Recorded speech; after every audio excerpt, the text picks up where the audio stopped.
Hello everyone, welcome back to my channel Shiksha official.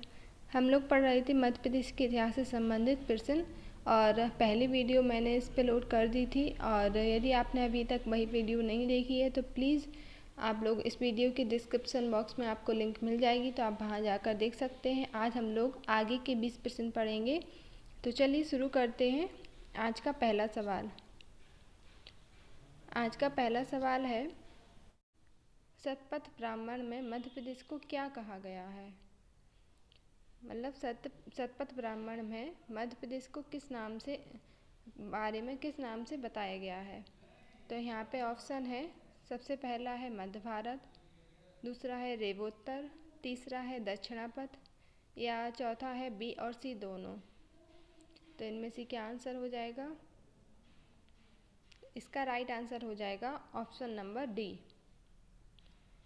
Shatapatha Brahmana जो कि ऋग्वेद से संबंधित है, और शतपथ ब्राह्मण में मध्य प्रदेश को रेवोत्तर व दक्षिणापथ कहा गया है। इसके बाद नेक्स्ट क्वेश्चन है, निषाद जातियों का उल्लेख हमें कहाँ से मिलता है? निषाद जातियों का उल्लेख हमें कहाँ से मिलता है? पहला ऑप्शन है ऐत्रेय ब्राह्मण, दूसरा है कौशिकी ब्राह्मण, तीसरा है आर्षेय ब्राह्मण और चौथा ऑप्शन है प्रोढ़ ब्राह्मण। तो इसमें से कौन सा आंसर हो जाएगा? इसका राइट आंसर होगा, निषाद जातियों का उल्लेख हमें ऐत्रेय ब्राह्मण से मिलता है। तो ऑप्शन नंबर ए बिल्कुल सही होगा इसका। नेक्स्ट क्वेश्चन है वंश का सबसे प्रतापी शासक कौन था जिसने रावण को हराया था? है वंश का ऐसा प्रतापी शासक जिसने कि रावण को हराया था। यहाँ पे ऑप्शन है, ऑप्शन नंबर ए राजा महिष्मत, ऑप्शन नंबर बी राजा Jayadhwaj, option number C Kirtavir Arjun, option number D है अवंती। तो इसमें से कौन सा राइट आंसर हो जाएगा? तो है वंश का सबसे प्रतापी शासक जो कि माना जाता है कीर्तवीर अर्जुन को। ऑप्शन नंबर सी यहाँ पे सही होगा।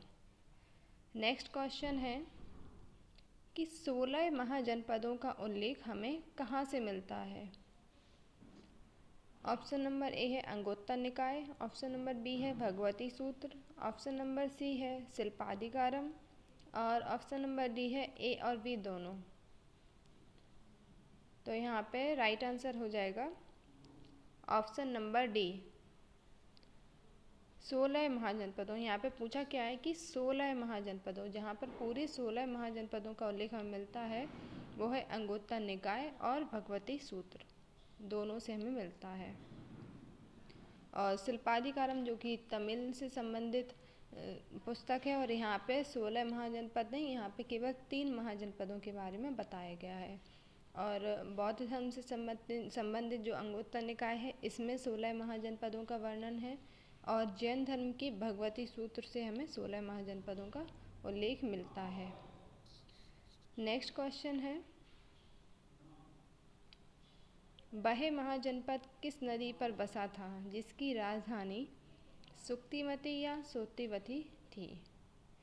ऐसा कौन सा महाजनपद था? पहले तो राजधानी से हम महाजनपद के बारे में जान लेते हैं। यदि हम लोगों को राजधानी याद है तो हम लोग उसके महाजनपद के बारे में जान सकते हैं। तो ऐसा कौन सा महाजनपद था जिसकी राजधानी सुक्तिमती या सोथिवती थी? तो यहाँ पे ऑप्शन है, ऑप्शन नंबर ए है गंगा, ऑप्शन नंबर बी है यमुना, ऑप्शन नंबर सी है बेतवा, ऑप्शन नंबर डी है केन। तो यहाँ पे राइट आंसर हो जाएगा यमुना। क्यों? क्योंकि यहाँ पे पूछा गया है कि ऐसा महाजनपद जिसकी राजधानी सोक्तिमती थी। तो वो महाजनपद था चेरी महाजनपद जो कि मध्य प्रदेश से संबंधित था, और यहाँ से यमुना नदी यहाँ से प्रवाहित होती थी। इसका हमें यहाँ से पता चलता है, यहाँ से हमें साक्ष्य मिलता है। महाभारत से हमें पता चलता है कि इसकी राजधानी सोक्तिमती थी और यहाँ से यमुना नदी प्रवाहित होती थी। नेक्स्ट क्वेश्चन है, 56 देव मंदिर कहाँ है? खजुराहो में, उज्जैन में, मंडलेश्वर या इंदौर? छप्पन देव मंदिर। तो यहाँ पर राइट आंसर हो जाएगा option number C. Option number C बिल्कुल सही होगा। क्यों? क्योंकि मंडलेश्वर जो कि खरगोन में स्थित है। तो छप्पन देव मंदिर हमें कहाँ मिलता है? छप्पन देव मंदिर मंडलेश्वर में है। इसके बाद नेक्स्ट क्वेश्चन है, क्वेश्चन नंबर 7 है, कौन सी नदी अवंती महाजनपद को 2 भागों में विभाजित करती थी? ऐसी कौन सी नदी थी जो अवंती महाजनपद को 2 भागों में विभाजित करती थी? ऑप्शन नंबर ए है क्षिप्रा, ऑप्शन नंबर बी है वेत्रवती, ऑप्शन नंबर सी है चंबल, ऑप्शन नंबर डी है नर्मदा। यहाँ पर राइट आंसर हो जाएगा वेत्रवती। बेतवा नदी को, जो कि वेतवा नदी को कहा जाता है, तो वेतवा नदी अवंती महाजनपद को 2 भागों में विभाजित करती थी। वेतवा नदी अवंती महाजनपद के बीच से होकर बहती थी। नेक्स्ट क्वेश्चन है, विशाख दत्त की पुस्तक मुद्रा राक्षस किस विषय से संबंधित थी? विशाख दत्त की जो पुस्तक है मुद्रा राक्षस, इसका विषय क्या था? पहला ऑप्शन है मुद्रा संबंधी, दूसरा ऑप्शन है राजनीति संबंधी, तीसरा जासूसी संबंधी या आदि कोई नहीं। इसका राइट आंसर हो जाएगा जासूसी। जासूसी इसका सही होगा, क्योंकि विशाख दत्त की पुस्तक थी, इसका विषय जासूसी हुआ करता था। और नेक्स्ट क्वेश्चन है, अशोककालीन किस स्तूप से हमें पता चलता है? अशोककालीन ऐसा कौन सा स्तूप था जिससे हमें पता चलता है कि मथुरा को एक रास्ता निकलता था जो कि मथुरा को विदिशा से जोड़ता था? ऐसा हमें किस स्तूप से पता चलता है? तो यहाँ पे ऑप्शन है तुमेन स्तूप, कसरावद या पनगुड़िया या देवकोठार। कौन सा ऐसा स्तूप है जो कि मथुरा, जिससे एक रास्ता निकलता है और जो कि मथुरा को विदिशा से जोड़ता है? तो यहाँ पे राइट आंसर हो जाएगा option number A, Tumain stupa. Next question पर, क्वेश्चन नंबर 10 है, सांची के स्तूप में वेदिका के पुनर्निर्माण किस शासक ने कराया था या किसने कराया था? सांची के स्तूप में वेदिका का पुनर्निर्माण किसने कराया था? यहाँ पे ऑप्शन है, ऑप्शन नंबर ए है Agnimitra Shunga, option number B है Pushyamitra Shunga, option number C है Kashiputra Bhagavat, option number D है देवभूति। तो यहाँ पे राइट आंसर हो जाएगा option number B, Pushyamitra Shunga. Pushyamitra Shunga ऐसा शासक जिसने कि सांची के स्तूप में वेदिका का पुनर्निर्माण कराया था, पुष्यमित्र शुंग ने। इसके बाद नेक्स्ट क्वेश्चन है, हेलियोडोरस। हेलियोडोरस जो कि शुंग वंश के शासनकाल में ही आए थे और इन्होंने गरुड़ स्तंभ की स्थापना की थी। तो गरुड़ स्तंभ, जहाँ पर गरुड़ स्तंभ बना था, वहाँ पर गरुड़ स्तंभ के पहले हमें किसके अवशेष मिले हैं? जिस जगह पर गरुड़ स्तंभ इसने बनवाया था वहाँ पर हमें किसके अवशेष मिले हैं? तो यहाँ पे ऑप्शन हो जाएगा, ऑप्शन नंबर ए है शिव मंदिर के, ऑप्शन नंबर बी है गणेश मंदिर के, ऑप्शन नंबर सी है वासुदेव मंदिर के या ऑप्शन नंबर डी है सरस्वती मंदिर के। गरुड़ स्तंभ बनने से पहले वहाँ किस मंदिर के अवशेष हमें मिलते हैं? तो यहाँ पर राइट आंसर हो जाएगा ऑप्शन नंबर सी, वहाँ पर हमें वासुदेव मंदिर के अवशेष हमें मिलते हैं। नेक्स्ट क्वेश्चन है, भारत के अंदर सर्वप्रथम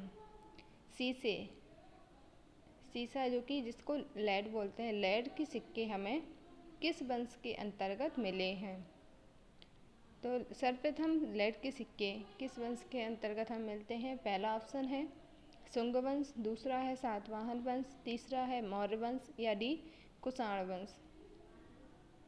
किस वंश के शासनकाल के टाइम पीरियड में हमें शीशे के सिक्के प्राप्त होते हैं? यहाँ पर राइट आंसर हो जाएगा ऑप्शन नंबर बी, सातवाहन वंश। सातवाहन वंश के समय में हमें सर्वप्रथम शीशे के सिक्के प्राप्त होते हैं। इसके बाद नेक्स्ट क्वेश्चन है, सातवाहन शासक यज्ञश्री सतकर्णी के सिक्के हमें कहाँ से मिलते हैं? सातवाहन शासक यज्ञश्री सतकर्णी के सिक्के हमें कहाँ से प्राप्त होते हैं? ऑप्शन नंबर ए है देवास, ऑप्शन नंबर बी है तेवर जिसको कि जबलपुर को बोलते हैं, ऑप्शन नंबर सी है विदिशा और डी ऑप्शन है या तीनों, देवास, तेवर, विदिशा। तो यहाँ पे राइट आंसर हो जाएगा ऑप्शन नंबर डी, तीनों सही है। देवास, जबलपुर, विदिशा तीनों से हमें सातवाहन शासक यज्ञश्री सतकर्णी के हमें सिक्के मिलते हैं। इसके बाद नेक्स्ट क्वेश्चन है,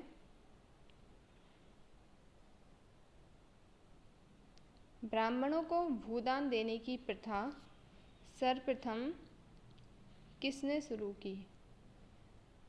तो ऐसा कौन सा वंश था जिसने सर्वप्रथम ब्राह्मणों को भूदान देने की प्रथा शुरू की?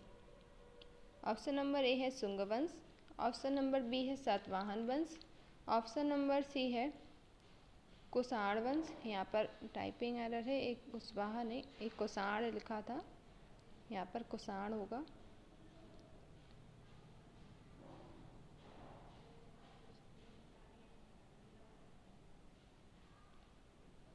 तो इसमें से कौन सा सही होगा? इसका राइट आंसर होगा ऑप्शन नंबर बी, सातवाहन वंश। सातवाहन वंश ही वह वंश था जिसने सर्वप्रथम ब्राह्मणों को भूदान देना शुरू किया था। नेक्स्ट क्वेश्चन है, निम्न में से किसे दक्कन का द्वार या दक्षिण की चाबी कहा जाता है? दक्कन का द्वार या दक्षिण की चाबी कहा जाता है? तो ऑप्शन नंबर ए है बांधवगढ़, ऑप्शन नंबर बी है असीरगढ़ का किला, ऑप्शन नंबर सी है धार का किला या ऑप्शन नंबर डी रामगढ़ का किला। इसमें से कौन से किले को दक्षिण का द्वार या दक्कन का द्वार या दक्षिण की चाबी कहा जाता है? यहाँ पर राइट आंसर हो जाएगा ऑप्शन नंबर बी, असीरगढ़ के किले को जिसे दक्षिण की चाबी भी कहा जाता है और दक्कन का द्वार भी कहा जाता है। नेक्स्ट क्वेश्चन है, शक संवत की शुरुआत किसने की थी? शक संवत तो कुषाणों द्वारा शुरू हुआ था, लेकिन कुषाण वंश के किस शासक द्वारा शक संवत की स्थापना हुई थी या शक संवत शुरू हुआ था?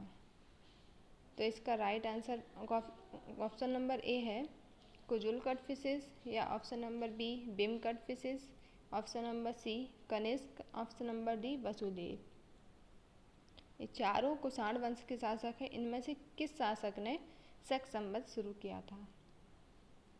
यहाँ पर राइट आंसर हो जाएगा ऑप्शन नंबर सी, कनिष्क ने शक संवत शुरू किया था, जो कि 78 ईस्वी 78 ईस्वी के लगभग। और नेक्स्ट क्वेश्चन है, निम्न में से किस नागवंशीय राजा ने अपनी राजधानी विदिशा से गोपांचल स्थानांतरित की थी? ऐसा कौन सा नागवंशीय शासक था जिसने अपनी राजधानी विदिशा से गोपांचल स्थानांतरित की थी? तो सबसे पहले आपको बता दें कि यहाँ पे गोपांचल या पद्मावती या पवाया ये किसको बोलते हैं? तो ये बोलते हैं ग्वालियर को। तो विदिशा से ग्वालियर राजधानी स्थानांतरित करने वाला कौन सा शासक था? कौन सा नागवंशी शासक था जिसने अपनी राजधानी विदिशा से ग्वालियर स्थानांतरित की थी? ऑप्शन नंबर ए है बृषनाग, ऑप्शन नंबर बी है भीमनाग, ऑप्शन नंबर सी है मणपति नाग, ऑप्शन नंबर डी है रविनाग। तो यहाँ पर राइट आंसर हो जाएगा ऑप्शन नंबर बी। भीमनाग ऐसा शासक था जिसने अपनी राजधानी विदिशा से गोपांचल या ग्वालियर या पद्मावती स्थानांतरित की थी। और इसके पहले जो शासक हुए वृषनाग, भीमनाग से पहले, उनके समय में राजधानी विदिशा ही थी। इसके बाद नेक्स्ट क्वेश्चन है, पूरे इतिहास में सबसे पहले महाराजाधिराज की उपाधि धारण करने वाला शासक कौन था? ऐसा कौन सा शासक था जिसने पूरे इतिहास में सबसे पहले महाराजाधिराज की उपाधि धारण की थी? ऑप्शन देख लेते हैं।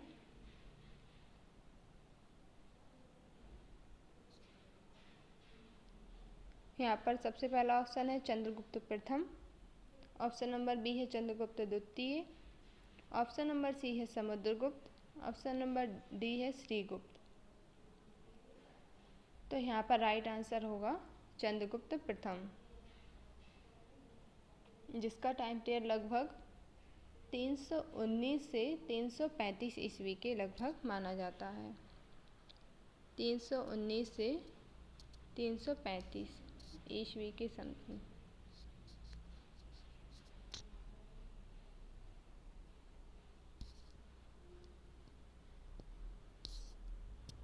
तो यहाँ पर राइट आंसर हो जाएगा चंद्रगुप्त प्रथम। नेक्स्ट क्वेश्चन हम देख लेते हैं। इसके बाद है, खो शिव मंदिर हमें कहाँ से मिलता है? खो शिव मंदिर, खो का शिव मंदिर कहाँ से मिलता है? उचेहरा, नागौद, जबलपुर या खजुराहो? तो खो का शिव मंदिर जो कि गुप्तकालीन मंदिर है और यह हमें मिलता है नागौद। खो का शिव मंदिर हमें मिलता है नागौद से। ऑप्शन नंबर बी यहाँ पे सही होगा, नागौद, जो कि सतना में है।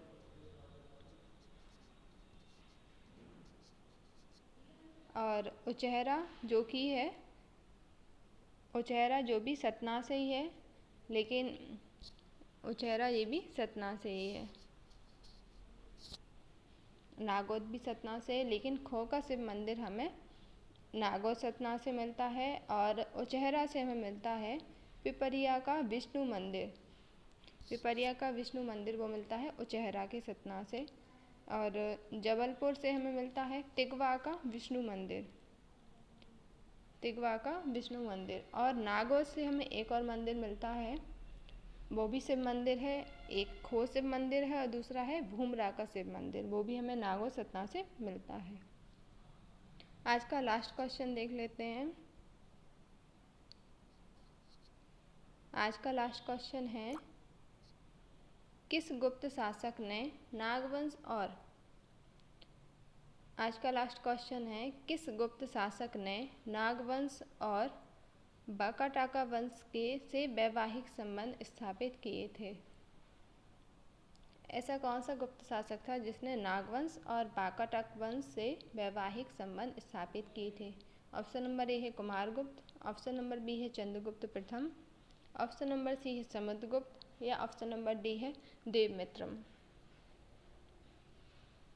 तो यहाँ पर राइट आंसर हो जाएगा ऑप्शन नंबर डी, देवमित्रन, जो कि चंद्रगुप्त द्वितीय को ही बोलते हैं।